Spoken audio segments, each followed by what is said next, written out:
Bonjour, je suis Petit Garçon, je me vendais mettre du sous-sous. Ceci est mon fusil à pipi. Celui qui vient me faire chier, je l'humilie en lui arrosant avec la bouteille de recharge de mon pipi, avec l'entonnoir parce que mon gros zizi il passait pas. Voilà. Voilà.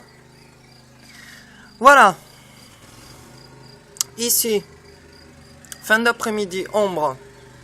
Très bien pour tout ce qui est plantes aromatiques, protection de trop grande chaleur, etc. Ici, je vais mettre l'agriculture naturelle de Maître Masanobu Fukuoka. Pas de sarclage, pas d'engrais, pas de travail de terre, etc., etc. Donc, limite à la Marie-Jeanne, c'est-à-dire le semis à la volée, sans labourage, contrairement à ce qu'on entend là-bas. Les herbes sont très hautes, donc ça veut dire que l'herbe couchée va faire paillasse. Donc ça va protéger l'humidité du sol. Voilà, parce que là-bas, je vais pas arroser. Ici, c'est du goudron.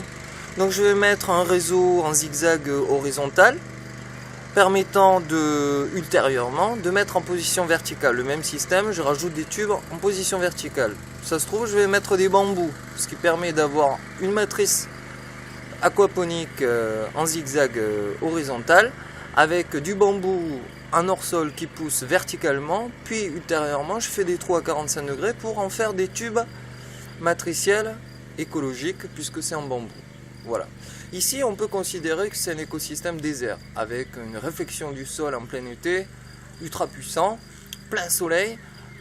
Voilà, donc à part l'aquaponie, je vois pas comment on peut cultiver sur du goudron, à part les OGM. Et encore, je pense pas que les OGM, ils arrivent à faire pousser sur du désert ou... Voilà, bref. Agriculture naturelle de Maître Masanobu Fukuoka, agriculture Gaïa, ici, et attention...